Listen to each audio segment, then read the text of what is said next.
शिक्षक साथियों नमस्कार। इस वीडियो में हम बात करेंगे कि परीक्षा पे चर्चा कार्यक्रम में आप शिक्षक होने के नाते किस प्रकार से प्रश्न पूछ सकते हैं। मैं अपना एक बहुत ही महत्वपूर्ण प्रश्न जो है माननीय जी से पूछने वाला हूँ। इस प्रश्न का जवाब मैं पिछले 2-3 साल से ढूंढ रहा हूँ, अलग अलग जगह पर पूछा हूँ।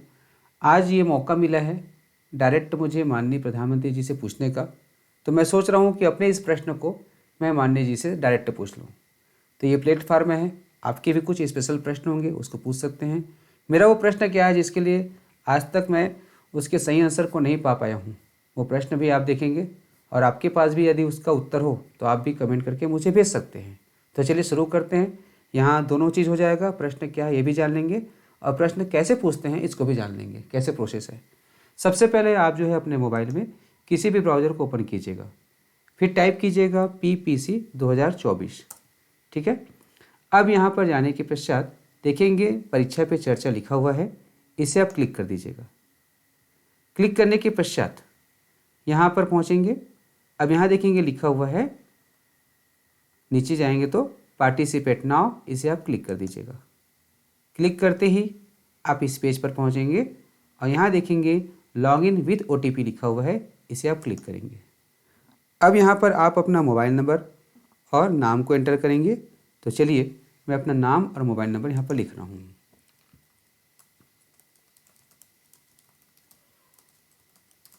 ठीक है, यहाँ मोबाइल नंबर। अब उसके पश्चात login in with OTP, wait करते हैं। कभी कभी इस प्रकार से हो जाता है तो कुछ नहीं करना है, आपको यहाँ पे रिफ्रेश कर देना है, कंटिन्यू कर देना है, OTP पहुँच जाएगा। वेट करते हैं, यहाँ पहुँचने वाला है। थोड़ा सा टाइम ज़रूर लगेगा क्योंकि मैं यहाँ पर कोई एडिटिंग नहीं कर रहा हूँ, जो प्रोसेस है उसी को फॉलो कर रहा हूँ। मैं अपना खुद का प्रश्न यहाँ पर भेजने वाला हूँ। अब OTP मेरे मोबाइल पर आ चुका है, उसे एंटर करूँगा। अब यहाँ से सबमिट को,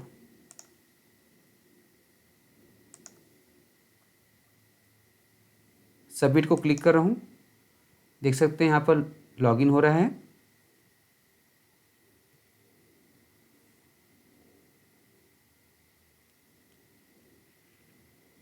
ये देखिए इस पेज पर आ गए जहाँ पर मेरा नाम लिखा हुआ है क्योंकि यहाँ पर हमने लॉगिन किया।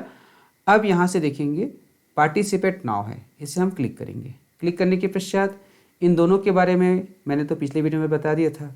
अभी चूंकि मैं खुद अपना प्रश्न भेजने वाला हूँ, टीचर हूँ, तो यहाँ पर देखेंगे टीचर का ऑप्शन है, सबमिट लिखा हुआ है, इसे क्लिक करेंगे।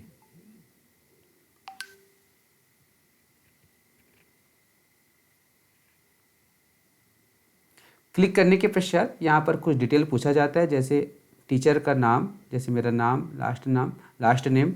ठीक है, और उसके साथ ही साथ यहाँ देखेंगे कौन सा सब्जेक्ट पढ़ा रहा हूँ।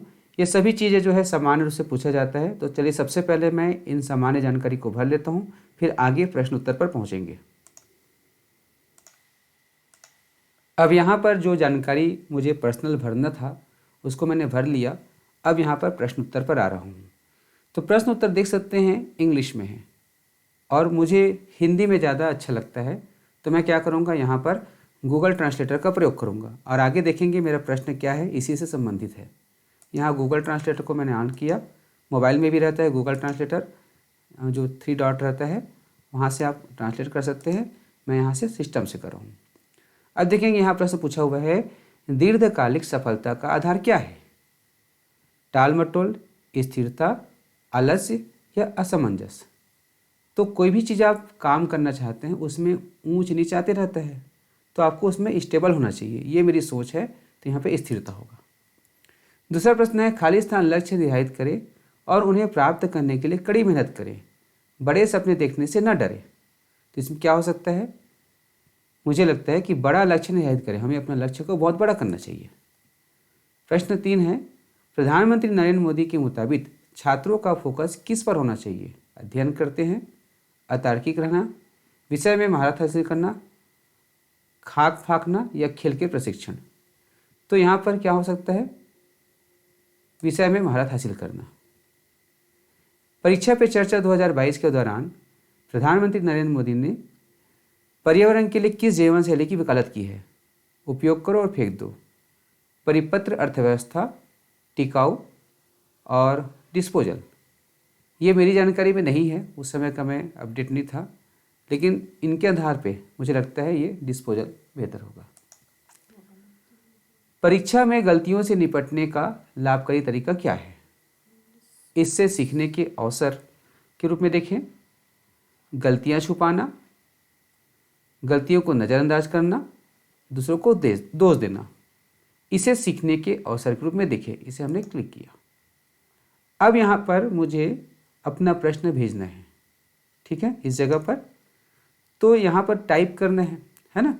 अब यहाँ पर मैं गूगल ट्रांसलेटर को बंद कर रहा हूँ, ओरिजिनल में आ रहा हूँ, ठीक है। अब यहाँ पर टाइप करने का प्रोसेस देखिए, मैंने अपने प्रश्न को अलग से लिख कर रखा है यहाँ पर। ये मेरा प्रश्न है। प्रश्न है, माननीय प्रधानमंत्री जी, सादर प्रणाम। वर्तमान में हम सब अंग्रेजी माध्यम की पढ़ाई की ओर भाग रहे हैं। क्या यह मजबूरी है या ज़रूरी है, और क्यों? एक ही पाठ्यक्रम हर भाषा में क्यों नहीं है? क्यों एक सामान्य घर का भी व्यक्ति अपने बच्चे को शुरू से अंग्रेजी माध्यम में पढ़ा रहे हैं, भले वह बच्चा केवल रट कर पढ़ रहा हो? मैंने भी अपने इस प्रश्न को अभी हिंदी में लिखकर गूगल ट्रांसलेटर से अंग्रेजी में आपको भेजा है। आखिर अंग्रेजी की इतनी ज़रूरत क्यों है? ये मेरा प्रश्न है। बहुत गंभीर प्रश्न मुझे लगता है इसमें। तो इसको अब मैं प्रश्न को भेजने वाला हूँ, इसलिए क्या करूँगा, इसका गूगल ट्रांसलेटर में इसको इंग्लिश में ट्रांसलेट करूँगा। ये कॉपी कर लिया, गूगल ओपन किया, ये ट्रांसलेटर में गए, ठीक है, यहाँ पे गूगल ट्रांसलेटर है, और यहाँ से हम इसको पेस्ट कर दिए। तो ये हो गया, इंग्लिश में आ गया, और इसे हम कॉपी किए, और कॉपी करने के पश्चात वापस इस जगह पे आए। कहाँ पे थे हम? हाँ, यहाँ पर। अब यहाँ पर जाकर मैं पेस्ट कर दूँगा। ये प्रश्न आ गया, ठीक है। अभी भी 51 लेटर कैरेक्टर बचा हुआ था, 500 के अधिकता में लिखना था। अब यहाँ से जो चेक बॉक्स है इसको क्लिक करूँगा। अब ये मेरा प्रश्न आप सबसे भी है, क्या मेरा प्रश्न सही है कि नहीं है, ये भी कमेंट करके बताइएगा, ठीक है। क्योंकि मैंने बहुत सारी चीज़ अनुभव किया है, विशेषकर नवोदय परीक्षा में। मैंने देखा कि बहुत से बच्चे जो अंग्रेजी माध्यम में पढ़ते हैं, नवोदय की तैयारी करने वाले, वे नवोदय की परीक्षा को हिंदी में दिलाए। तो भाई मेरा प्रश्न ये है कि यदि वो इंग्लिश मीडियम में शुरू से पढ़ा है तो परीक्षा का माध्यम अंतिम में हिंदी में क्यों लेता है? तो उनका जवाब उनका आया कि मुझे हिंदी अच्छी समझ आती है। तो जो बच्चा 5वीं और उसके पहले 3 साल प्री प्राइमरी पढ़ के 8 साल पढ़ा और इंग्लिश में चीज़ों को नहीं समझ पा रहे हैं, तो ऐसी पढ़ाई का क्या मतलब? यही जो है मेरे मन में बार बार क्लिक करता है।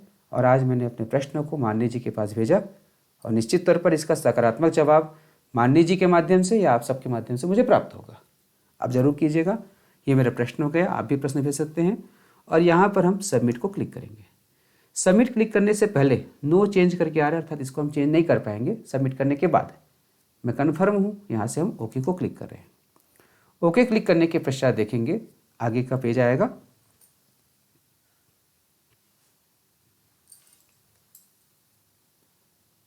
वेट करते हैं, अभी प्रोसेस में है।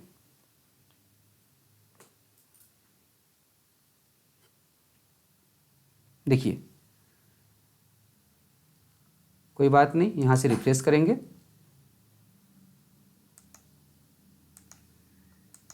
नेटवर्क का प्रॉब्लम है, लेकिन हो चुका है ये। वेट करते हैं, यहाँ से रिफ्रेश करके हम पहुँचेंगे उस जगह पे।